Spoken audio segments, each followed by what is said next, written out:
हर हर महादेव दोस्तों, आप सभी का आपके अपने YouTube चैनल वैदिक ज्ञान दृष्टि में बहुत बहुत स्वागत है। आइए आज आप सब जानेंगे वर्ष 2024 में होली के दिन पर लग रहा है यह ग्रहण है, कहां कहां लगने वाला है, सूतक काल का क्या समय होगा, ग्रहण के दौरान क्या करना चाहिए, क्या नहीं करना चाहिए, गर्भवती महिलाओं को किन बातों का ध्यान रखना चाहिए। तो आइए जानते हैं इन सब के बारे में संपूर्ण जानकारियां की प्राप्ति के लिए वीडियो को अंत तक जरूर बने रहे और चैनल पर अगर आप पहली बार आए हैं तो चैनल को सब्सक्राइब करें, साथ में बेल आइकन घंटी को दबाएं ताकि आने वाली वीडियो का नोटिफिकेशन आपको समय से मिलता रहे हैं। वर्ष 2024 मार्च के महीने में होली के दिन पर चंद्र ग्रहण लगने जा रहा है और उस दिन होली का त्योहार भी है। ज्योतिष की दृष्टि से इसे बेहद महत्वपूर्ण माना जाता है। ऐसी मान्यता है कि पूर्णिमा की रात राहु और केतु चंद्रमा को निगलने की कोशिश करते हैं, इसलिए चंद्रमा पर ग्रहण लगता है। ग्रहण की घटना को शुभ नहीं माना जाता है। इसका असर जो कि सभी राशियों पर पड़ता है। ग्रहण के दौरान कई तरह की नकारात्मक शक्तियां भी जो कि प्रबल हो जाती हैं, जिससे हमारे आसपास की हर चीजों पर प्रभावित होती है। ऐसे में चलिए जानते हैं कि ग्रहण के दौरान किन बातों का ध्यान रखना चाहिए और क्या नहीं करना चाहिए। जब भी ग्रहण लगता है तो ग्रहण से चंद्र ग्रहण में जो कि 9 घंटे पहले से सूतक काल शुरू हो जाता है और सूर्य ग्रहण में 12 घंटा पहले से सूतक काल शुरू होता है और सूतक काल के दौरान जो कि इन कार्यों को करने की मनाही होती है। तो आइए जानते हैं सूतक काल के दौरान किन कार्यों को नहीं करनी चाहिए।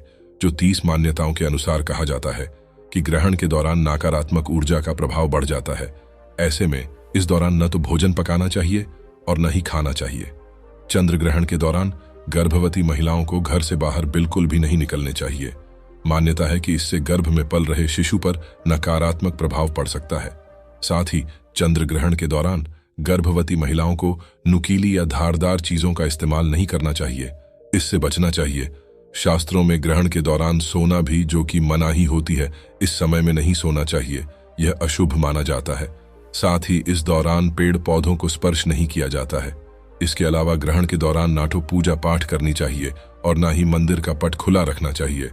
सूतक काल शुरू होने से पहले ही मंदिर के कपाट और अपने घर का पूजन स्थल के कपाट भी लगा देनी चाहिए। चंद्र ग्रहण के दौरान जहां तक हो सके मन ही मन जो कि अपने इष्ट देवता का, कुल देवता का या किसी भी प्रकार का मंत्र का जप करते हैं तो इसका अनंत पुण्य फल माना गया है। ग्रहण समाप्त होने के बाद जो कि स्नान करना चाहिए, दान पुण्य का कार्य करना चाहिए, भगवान शिव जी का जो कि अभिषेक करना चाहिए। इससे चंद्र ग्रहण के बुरे प्रभावों का असर नहीं पड़ता है। ग्रहण शुरू होने से पहले जो कि खाने पीने की चीजों में तुलसी की पत्तियां या कुशा नामक डुबा खाने की चीज में डाल देनी चाहिए। इससे नकारात्मक ऊर्जा का प्रभाव जो कि खाने पीने वाली वस्तुओं पर नहीं पड़ता है। ग्रहण खत्म होने के बाद पूरे घर में गंगा जल से छिड़काव करें। तुलसी के पेड़ से लेकर मंदिर तक अपने पूरे घर को गंगा जल से शुद्ध करनी चाहिए। साथ ही जरूरतमंद लोगों को, ब्राह्मणों को धन धान्य जो भी आपसे बन सके उसका दान पुण्य करना चाहिए। इससे ग्रहण का प्रभाव नहीं पड़ता है और उसका पुण्य फल भी प्राप्त हो पाता है। इस बार चंद्र ग्रहण है जो कि 25 मार्च 2024 दिन सोमवार को लग रहा है, जो कि भारत के समय के अनुसार 25 मार्च को सुबह 10:23 से ग्रहण शुरू होगा, जो कि दोपहर 3:02 तक चंद्र ग्रहण होगा। लेकिन यह ग्रहण भारत में नहीं देखा जा सकेगा, जिस कारण इसका सूतक काल भी भारत में मान्य नहीं होगा। इसके साथ ही होली पर इसका कोई असर नहीं होगा। पूर्णिमा का व्रत धारण किया जाएगा, पूजन पाठ आदि का कार्य किया जाएगा, होली का त्योहार मनाया जाएगा। क्योंकि यह ग्रहण भारत में नहीं है तो इस कारण से सूतक काल मान्य नहीं होगा या रहे हैं, जो कि आयरलैंड, इंग्लैंड, स्पेन, पुर्तगाल, हॉलैंड, बेल्जियम या वे Switzerland, Italy, Germany, France, America, जापान, रूस, ऑस्ट्रेलिया या फिर का प्रशांत अटलांटिक, आर्कटिक और का टीकाकरण हिस्सों में जो कि देखा जा सकेगा। तो ये ग्रहण है जो कि भारत में मान्य नहीं होगा। तो होली के त्योहार में जो कि अच्छी प्रकार से वह त्योहार मना सकते हैं, इसमें कोई दिक्कत नहीं है।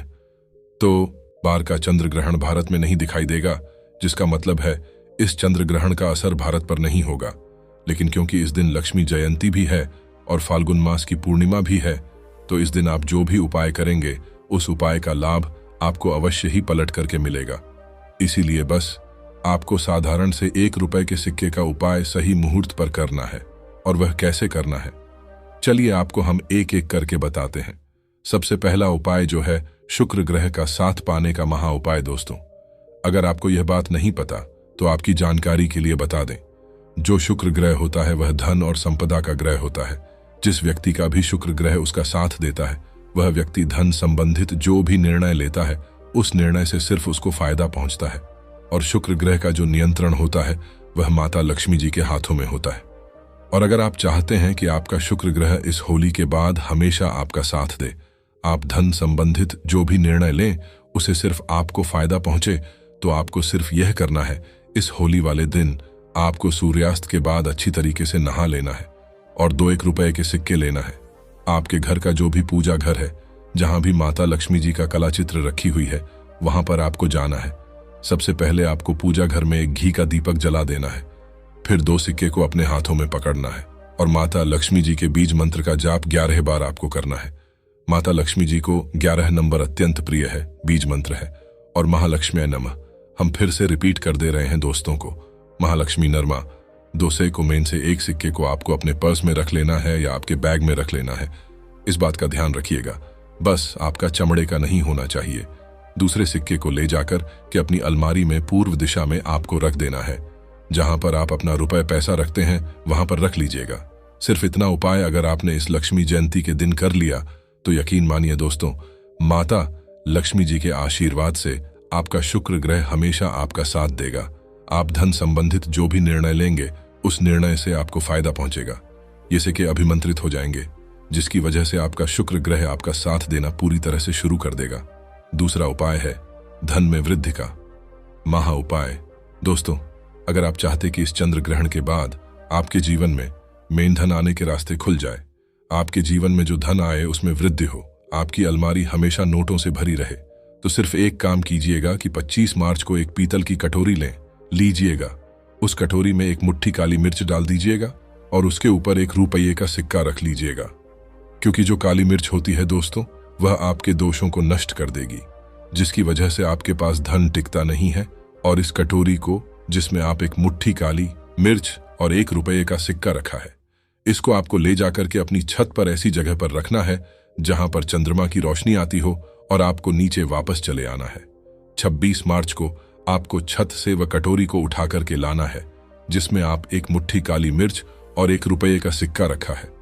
इस कटोरी पर आपको लाल कपड़ा बांध देना है, लाल कपड़े पर मौली धागा बांध देना है और इस कटोरी को उठाकर अपने उस कमरे में रख लेना है।